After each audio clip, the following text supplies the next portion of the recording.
existam algumas bactérias, que existam alguns micro-organismos dentro do líquido amniótico.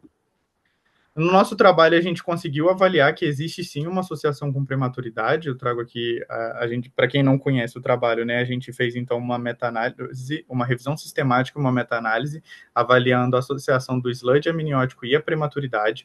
Nas pacientes, a gente subdividiu em pacientes de alto risco, pacientes de heterogêneas, tanto pacientes de alto quanto pacientes de baixo risco, e pacientes só de baixo risco.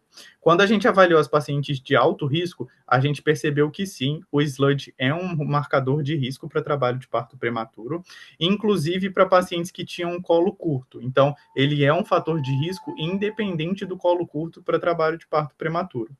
Quando a gente pegou trabalhos que avaliaram algumas pacientes de alto risco, ou seja, uma população heterogênea, que seria, por exemplo, a população brasileira, visto que o trabalho do Hatanaka de 2014 é utilizando a população brasileira, a gente mostrou também que o sludge intramniótico ele se associa como um fator de risco para o trabalho de parto prematuro.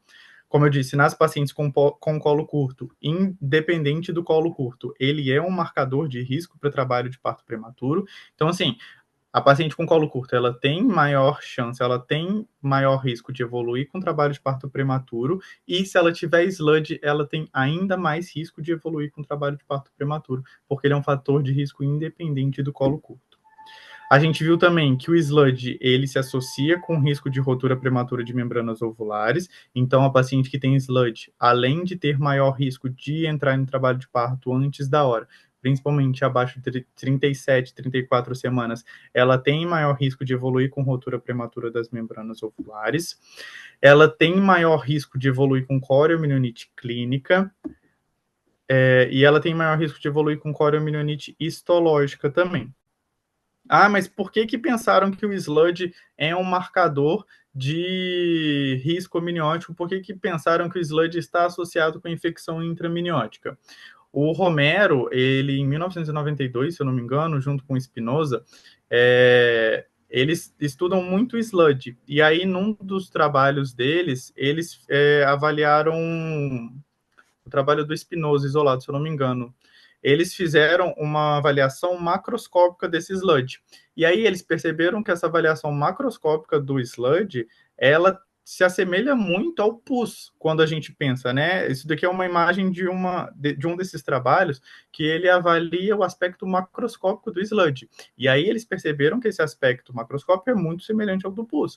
E aí, quando eles colocaram para fazer uma cultura, cresceu o micro-organismo, e aí eles pensaram, poxa, será se isso daqui não está associado com infecção? Será se isso daqui não é um marcador de risco para infecção? E realmente, ao que parece, ao que tudo indica, sim, aumenta o risco de coriomielonite para essas pacientes, tanto clínica quanto histológica. Uma coisa importante também, a gente teve um trabalho publicado em novembro de 2023, que foi da Natalie Suff. Ela trouxe que o sludge amniótico ele é associado com o aumento de interleucinas que são cruciais para o trabalho de parto. Ela fez um estudo de coorte retrospectivo, na qual ela acompanhou 147 pacientes com colo curto, das quais 54 tinham sludge, e ela percebeu que, na população que tinha sludge, elas tiveram uma taxa maior de aumento de interleucina 8, risco de trabalho de parto prematuro e fibronectina fetal. A gente sabe que a fibronectina é um ótimo marcador, ela possui um ótimo valor preditivo negativo quando a gente está avaliando o trabalho de parto prematuro. E aí ela mostrou que nas pacientes que tinham sludge amniótico, teve um maior aumento de interleucina 8, e aí isso fala também a favor do sludge ser um marcador associado com o trabalho de parto prematuro, um marcador de prematuridade. Quando a gente fala de desfecho neonatal, a gente tem risco de morbidade neonatal, o sludge ele é um marcador de risco para desfecho neonatal desfavorável, ele é um risco de mortalidade neonatal, ele é um risco de mortalidade perinatal e ele é um risco de admissão em UTI neonatal. porque ele se associa também com a sepse neonatal. Se a gente está falando, então, que ele é um possível marcador de infecção intraminiótica, se a gente está falando de coriomielite, a gente também está falando, consequentemente, de um risco de sepse neonatal em algum momento. E aí, no nosso trabalho, a gente trouxe que realmente, sim, o SLUD ele se associa com o risco de sepse neonatal.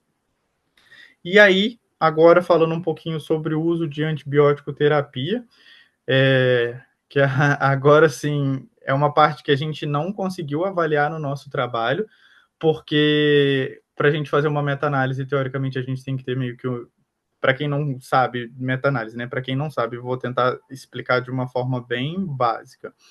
Para a gente ter uma boa meta-análise, é como se a gente fosse fazer um estudo caso-controle. Então, a gente precisa de ter caso e a gente precisa de ter controle. Então, a gente precisa comparar dois grupos que sejam semelhantes. E eu preciso comparar o meu grupo com algum grupo que tenha controle. E aí, vocês vão ver que os estudos que usam antibiótico e avaliam esse antibiótico em relação ao SLUD, eles são estudos extremamente heterogêneos, extremamente controversos na questão metodológica. Alguns deles não tiveram paciente que teve controle, alguns deles tiveram paciente, alguns foram estudos que todas as pacientes receberam antibiótico, sendo que teoricamente a gente teria que comparar o antibiótico com o placebo, como esse trabalho do Giles que a gente vai ver. Existem alguns estudos, todas as pacientes tinham SLUD, então a gente teria que comparar o SLUD com o paciente que não tem SLUD, então meio que a gente ainda carece de vários estudos bem desenhados para que a gente consiga ter mais informações para o uso de antibiótico terapia. Já estou dando spoiler de uma das conclusões da aula, mas vamos com calma. Então, o primeiro trabalho é da Michelle Giles. Ela fez um estudo de coorte controlado e aí ela comparou o uso de azitromicina com placebo. Então, 129 pacientes receberam azitromicina e 245 pacientes receberam placebo. E aí eram todos pacientes com colo curto, mas nem todas tinham SLUD, tá? O que ela percebeu? Que o trabalho de parto prematuro foi maior nas pacientes que utilizaram azitromicina do que nas pacientes que utilizaram placebo, com um P menor do que 0,05, tá? Para RPMO, para rotura prematura de membranas ovulares, para coriomielite ou morbidade neonatal, não teve P significativo.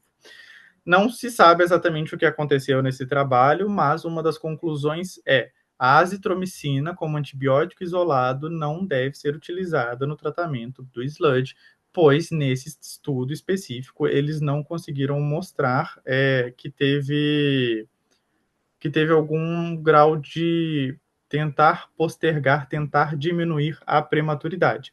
É claro que a gente não pode pegar um trabalho específico e extrapolar esse dado para a população total, mas levanta a luz, né? Se a gente for utilizar antibiótico, a gente não vai utilizar azitromicina de maneira isolada, visto que, se estamos falando de um assunto que carece de evidência científica, a gente tem que tentar otimizar a pouca evidência científica que temos.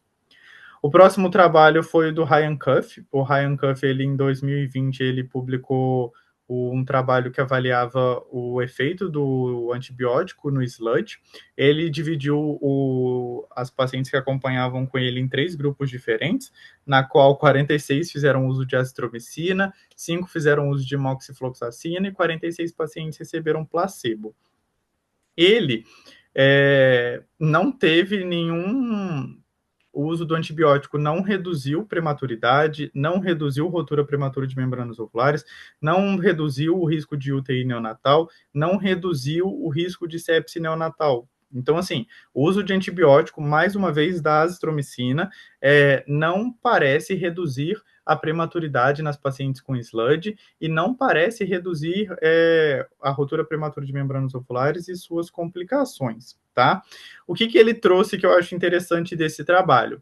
Que houve a resolução ultrassonográfica de SLUD em 34% das pacientes que utilizaram antibiótico e houve a resolução ultrassonográfica em 43% das pacientes que fizeram uso de placebo. Ou seja, não é esperado que 100% das pacientes que façam uso de antibiótico tenham o SLUD resolvido no ultrassom. Ah, mas aqui nesse caso a gente não teve melhora da prematuridade, então não tem como a gente afirmar que o SLUD foi tratado. Sim, mas percebam que mesmo tendo tratamento em algumas situações, mesmo ele tendo desaparecido, a gente não teve essa diferença estatística, a gente não teve essa diminuição de trabalho de parto prematuro. E mesmo nas pacientes que utilizaram o placebo, que o SLUD desapareceu, quando fizeram uma análise multivariada e isolaram esse grupo, não teve superioridade estatística. Esse grupo ele não teve um trabalho de parto prematuro, taxa de trabalho de parto prematuro menor do que o grupo em que o SLUD não desapareceu, ok? O Jim, ele publicou em 2020 mais um trabalho em que todas as pacientes tinham contração uterina, e então ele pegou todas as pacientes com contração uterina, e aí ele fazia um transvaginal e via quem tinha SLUD. Todas elas, foram 58 pacientes, todas elas receberam antibiótico. O esquema antibiótico que ele utilizou foi ceftriaxone, 1 grama endovenoso uma vez por dia, claritromicina, 500 miligramas via oral de 12 em 12 horas, metronidazol, 500 miligramas endovenoso de 8 em 8 horas. E aí ele fazia esse esquema até o SLUD sumir, então ele fazia o acompanhamento via transvaginal. E aí ele fazia o acompanhamento até o SLUD sumir. O SLUD sumia, ele parava o antibiótico. Ou, se a paciente entrasse em trabalho de parto, em fase ativa de trabalho de parto, ele parava o antibiótico. Ou, se fez o antibiótico por 4 semanas, esse SLUD não tivesse sumido, ele cessava o uso do antibiótico também. E aí ele mostrou o quê? Nesse trabalho, a conclusão ela foi um pouco diferente. Ele teve uma resolução ultrassonográfica completa de SLUD em 52% das pacientes e 48% das pacientes não teve resolução ultrassonográfica completa. E aí eles perceberam que no grupo que teve resolução ultrassonográfica completa, eles tiveram um menor trabalho de parto prematuro e menor morbidade neonatal com significância estatística, um P menor do que 0,05. Só que eles trazem também que esse grupo A, eles geralmente tinham um SLUD menor no início, antes de iniciar o tratamento, tá? E o tempo de antibiótico nesse grupo também foi maior.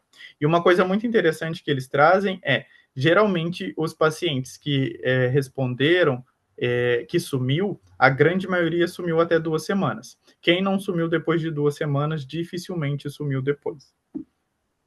Tivemos também um estudo piloto da olgopostotina, que foi publicado em 2018, e aí ela avaliava o uso do antibiótico terapia nas pacientes com SLUD entre 15 e 24 semanas de idade gestacional.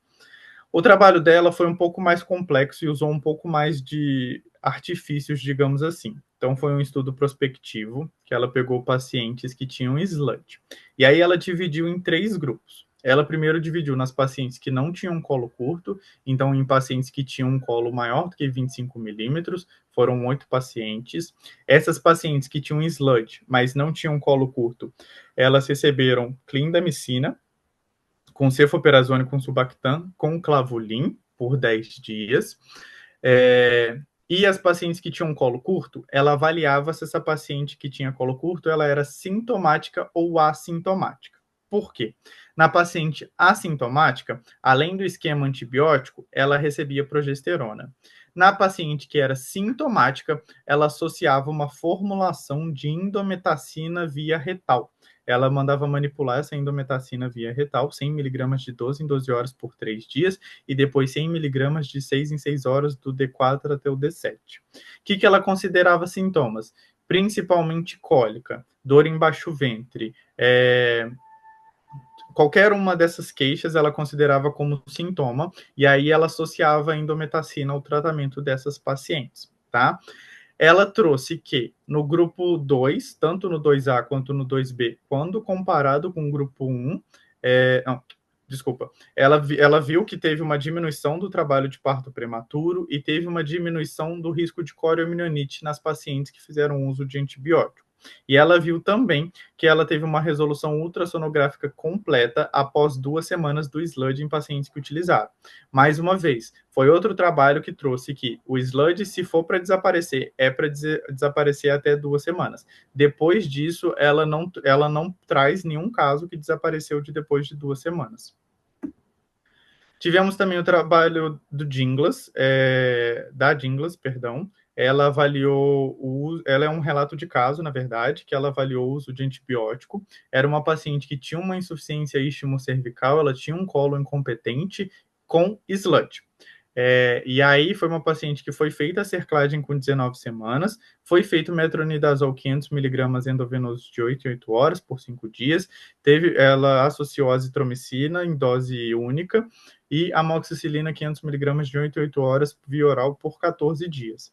E também foi um caso que teve uma resolução ultrassonográfica completa após 2 semanas, e foi uma paciente que chegou até 37 semanas. Com 37 semanas, a paciente ela começou a apresentar pródromos, e aí eles tiraram os pontos da cerclagem, e aí foi um parto que aconteceu com 37 semanas sem intercorrências.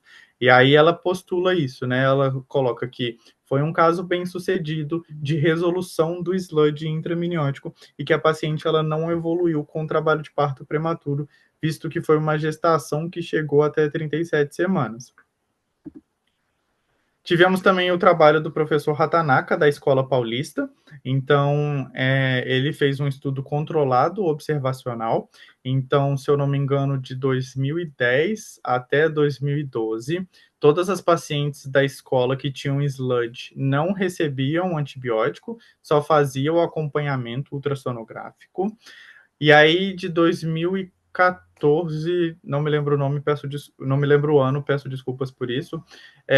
E aí, de 2014 para frente, todas as pacientes começaram a receber SLUD, começaram a receber antibiótico. E aí, dessas pacientes que começaram a receber antibiótico, ele dividia elas em pacientes de alto risco para trabalho de parto prematuro e pacientes de baixo risco para trabalho de parto prematuro. O que seria uma paciente de alto risco para trabalho de parto prematuro? Ou uma paciente com prematuridade anterior, uma paciente uma gestante gemelar, uma paciente com alguma malformação mülleriana ou alguma coisa desse tipo, ou uma paciente com insuficiência istmo-cervical. Ele teve 38 pacientes de alto risco. Essas pacientes de alto risco, elas ficavam internadas nos primeiros dias para receber medicação endovenosa, então fazia uma clindamicina endovenosa, uma cefazolina endovenosa e depois complementava com uma cefalosporina de primeira geração por 5 dias via oral. As pacientes de baixo risco, que foram 26 pacientes, elas recebiam a medicação por via oral, elas não ficavam internadas e aí faziam o tratamento por 7 dias. E aí ele mostrou que sim, nas pacientes de alto risco, teve diminuição do trabalho de parto prematuro utilizando o esquema antibiótico que ele propôs. Por fim, teve uma meta-análise que foi publicada em 2023, que foi publicada no Archives of Gynecology and Obstetrics, que eles tentaram fazer uma meta-análise a respeito do uso de antibiótico em pacientes com SLUD amniótico e o risco de trabalho de parto prematuro. E aí, eles não conseguiram concluir nada sobre o uso de antibiótico terapia em SLUD por causa da alta heterogeneidade dos estudos. Então, volto a dizer, né? Temos poucos estudos a respeito de SLUD, menos ainda avaliando o uso da antibiótico terapia no SLUD. Então, a gente ainda carece de muita evidência científica para a gente afirmar com certeza ou não qual que é o melhor esquema terapêutico, situações que a gente pode afirmar com certeza o que deve ser feito e o que não deve ser feito em cada caso. Então, de take-home messages para quem não estava prestando atenção na aula, para quem colocou a reunião e foi fazer alguma outra coisa. O que a gente tem de conclusão até o momento? O SLUD intraminiótico, ele é sim um marcador de risco, é um marcador importante para trabalho de parto prematuro, mesmo em pacientes de alto risco, como aquelas de colo curto. Então, mesmo a paciente, se ela tem colo curto, se além do colo curto ela tem SLUD, é uma paciente que tem um risco ainda mais aumentado de trabalho de parto prematuro. Se ela tem colo curto, se ela tem insuficiência cervical e tem SLUD, é aí que ela tem um risco triplo para entrar em trabalho de parto antes da hora. Mais estudos são necessários para avaliar a antibiótico terapia, porém, parece que o uso do antibiótico parece sim reduzir a incidência de trabalho de parto prematuro, corioamnioniite clínica e histológica em pacientes com SLUD. A gente só precisa tentar melhorar um pouco desse esquema antibiótico. Por quê? Nos estudos que utilizaram a azitromicina de maneira isolada, nós não tivemos uma boa resposta. Porém, todos os estudos que tiveram uma boa resposta, que o uso do antibiótico reduziu o trabalho de parto prematuro, todos eles utilizaram ou beta-lactâmicos e ou clindamicina. Então, talvez o caminho a seguir, quando a gente avalia antibióticos, seja seguir um pouco mais essa via, valorizar um pouco mais os beta-lactâmicos e a clindamicina. Uma ótima opção que, se eu não me engano, é inclusive o que o professor Ratanaka recomenda, são esses, que seria a cefalexina com a claritromicina, com o metronidazol, ou a cefalexina com a clindamicina. A cefalexina a gente sabe que pega bem os gram-positivos, a claritromicina ela pega bem as bactérias atípicas, e o metronidazol pega bem os anaeróbios. Ao passo que a clindamicina pegaria bem tanto os anaeróbicos quanto as bactérias atípicas.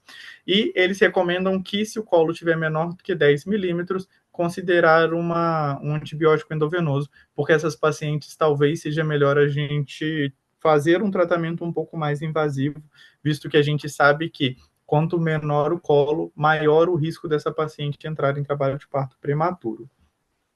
Quanto à repetição do ultrassom, uma coisa que a gente vê muito na prática clínica é paciente que já tratou 50 vezes do SLUD, esse SLUD não melhorou e fica tratando, e fica tratando, e fica repetindo o ultrassom.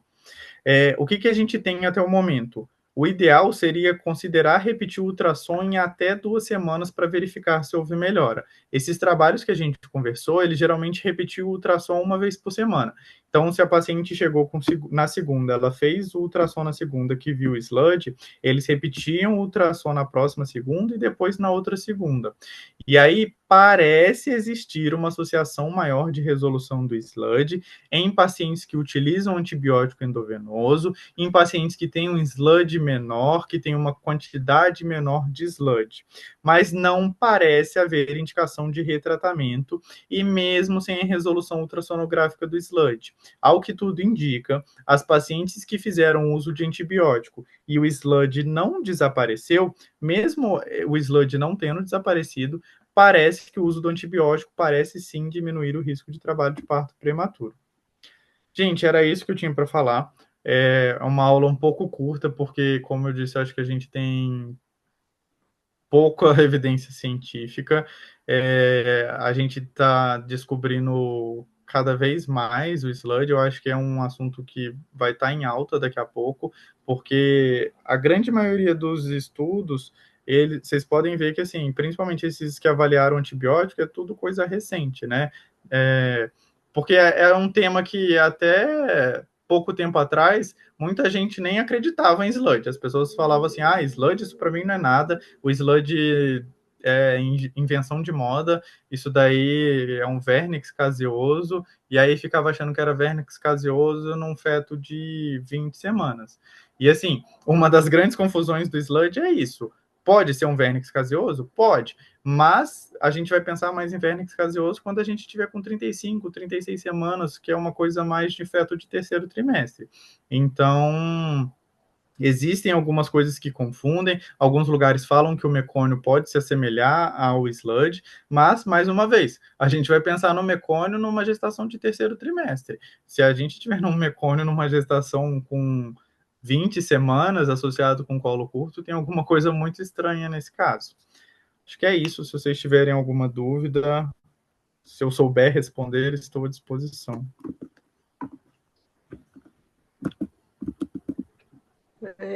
Muito obrigado, Gabriel. Excelente a sua aula. Adorei. Você é muito didático e o assunto é bem complexo, né? E também com pouca, assim, com pouca evidência na literatura. Primeiro, eu gostaria de abrir para todos, para ver se alguém quer fazer alguma pergunta, senão eu tenho duas perguntinhas aí para você. Doutora Elisa, doutor Marcelo.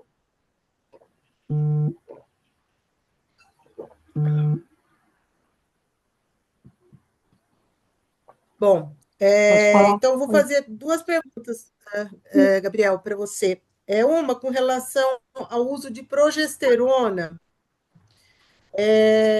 ou via vaginal ou via oral. Você citou só um artigo da Pustotina, né, que fez um grupo com uso de progesterona. Deve haver mais alguma evidência científica, não sei se você tem conhecimento, ou se segue algum protocolo aí no seu serviço com o uso de progesterona nesses casos onde a gente tem o SLUD.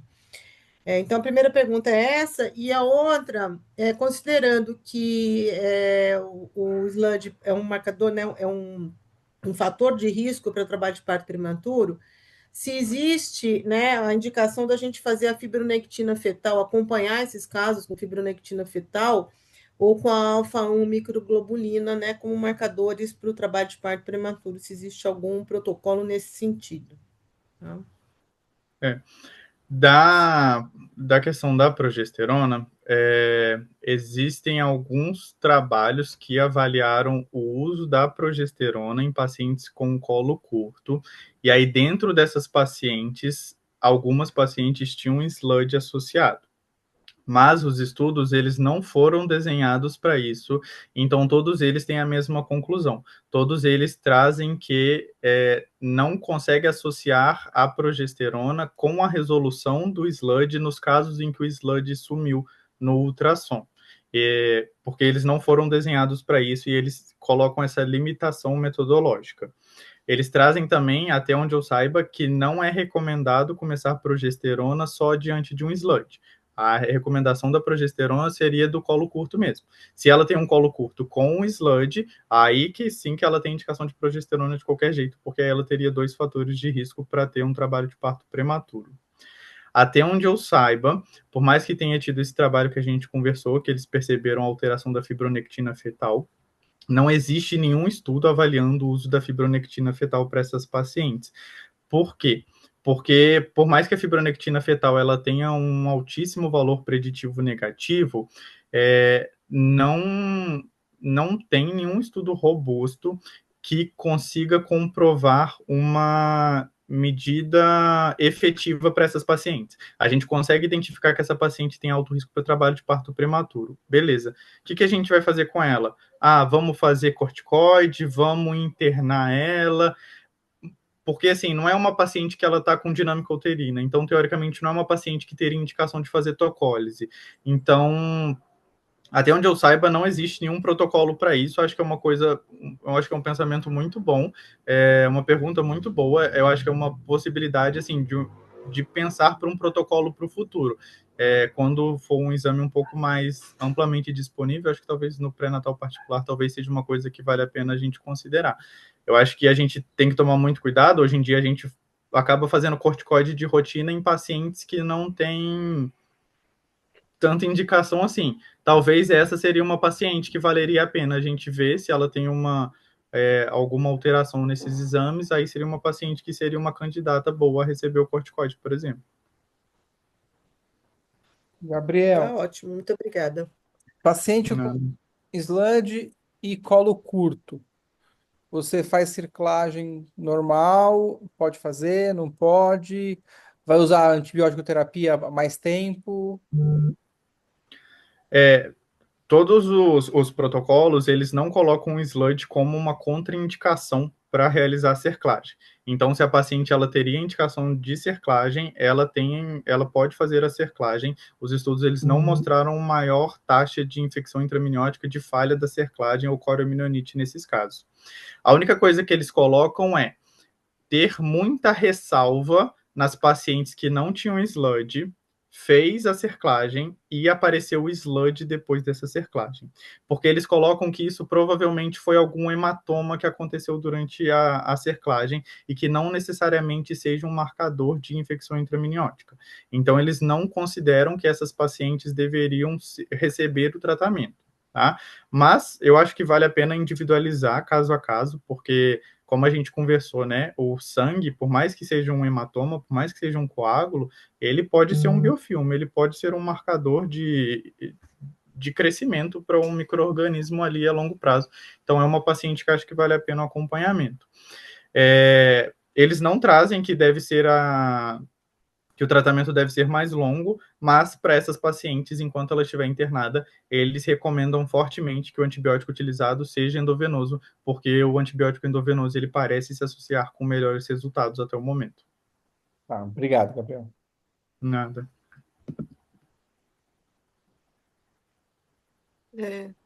Doutora Elisa?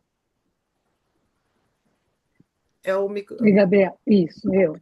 Obrigada, viu, pela aula, excelente. Primeiro, assim, o que que você considera sludge menor? O que que é, eu não entendo essa referência, maior ou menor. E, assim, vocês usam sludge, paciente com história obstétrica ruim, vocês começam a fazer ultrassom seriado e pensando no sludge como um marcador de maturidade, de risco de perdas? Como é que vocês estão fazendo? Existe uma classificação completamente informal, não, isso é muito coisa de conversa de corredor e conversa, até onde eu acompanhei, conversa de congresso, na verdade, que eles dividem o sludge numa avaliação subjetiva, e aí seria um sludge depositado ou um sludge aqueles flocos sobrenadantes. E aí, principalmente nesse depositado, a gente consegue medir esse sludge. E aí se você vê que ele, por exemplo, está maior do que 2/3 do que aquela região em frente ao colo, tem gente que considera esse sludge grande. Mas, assim, é uma coisa completamente informal, até onde eu saiba, não existe isso na literatura bem descrito. Nas pacientes que têm um alto risco para prematuridade, alguma coisa do tipo, o recomendado, de acordo com a SWOG, pelo menos, de acordo com alguns protocolos, seria fazer a avaliação do colo periódica a partir de 16, 18 semanas. Então, uma paciente que ela vale a pena avaliar o colo do útero via transvaginal um pouquinho mais cedo, além da época do morfo de segundo trimestre. Se ela tem um sludge isolado, a literatura, os protocolos, eles são bem controversos nesse sentido. Então, se é uma paciente que ela tem um sludge sem colo curto, fica um pouco, assim, difícil, sabe? Tem gente que não trata, tem gente que não gosta de tratar para essas pacientes, tem gente que só faz o acompanhamento. Se ela vem encurtar esse colo, aí a conversa já muda. Aí é uma paciente que aí já vale a pena o tratamento. E o anti-inflamatório como um dos tratamentos, assim, pensando assim, que é o paciente com um colo mais longo e só o sludge como um achado de exame. Você acha que o anti-inflamatório em si, ele poderia ter um resultado, esse trabalho que ele coloca, né, usando o anti-inflamatório? O que você... Sim. Eu acho assim que o uso do anti-inflamatório só tem nesse trabalho, mas eu acho que é um pensamento promissor. Eu acho assim que se nesse trabalho ele se associou tanto com resultados tão positivos, esse é um dos trabalhos que a gente teve maior bom resultado. Ele foi um dos trabalhos que mais reduziu a prematuridade. Então, assim, acho que o anti-inflamatório talvez tenha lugar aí que seja uma possibilidade nesses casos. A gente só tem que tomar cuidado de não ficar utilizando o anti-inflamatório de maneira generalizada. Exatamente. Mas pensando assim, o anti-inflamatório como sendo a causa da prematuridade, né? Não... Sim, exatamente. Não contra... isso. Mas, nossa, ótimo pensamento. Muito bom. Obrigada. Nada, eu que agradeço. O Gabriel, eu tenho mais uma pergunta. Você citou bastante aí o professor Ratanaka, e a gente sabe que o professor dele tem bastante experiência como pessário, né? Existe alguma contraindicação para pessário em paciente com sludge ou não? Ou existe uma indicação? Existe alguma coisa na literatura falando sobre isso? Da associação do pessário com sludge, não. Pode utilizar Mas em sem tese receios. pode usar, pode usar. Pode usar sem receios. Tá. E não tem nenhum trabalho porque o pessário já é um pouco controverso na literatura, né? Então, eu estou perguntando sobre duas questões controversas, né? Juntou duas coisas complicadas. Mas, assim, o que a gente parece ter de evidência científica do pessário, né? Seria aquela paciente ou com colo curto, que a gente já fez um tratamento inicial, então a gente já deu progesterona e ele continua encurtando ou ele continua curto do mesmo jeito. E aí a gente pode associar o pessário para essas pacientes, ou para paciente, às vezes, que fez uma insuficiência cervical, a gente cerclou ela, deu a progesterona e mesmo assim não está segurando. É uma paciente que teria indicação de fazer um pessário. Estava até conversando com o Dr. Marcelo no início da aula, a paciente que foi transferida para lá, ela é uma paciente que, se a gente for fazer laser, ela é uma paciente que teria indicação de pessário. E aí o sludge dela não é nenhuma contraindicação para colocar esse pessário de jeito nenhum. Uhum. Tá. Muito obrigada. Não. Alguém tem mais alguma pergunta para o doutor Gabriel?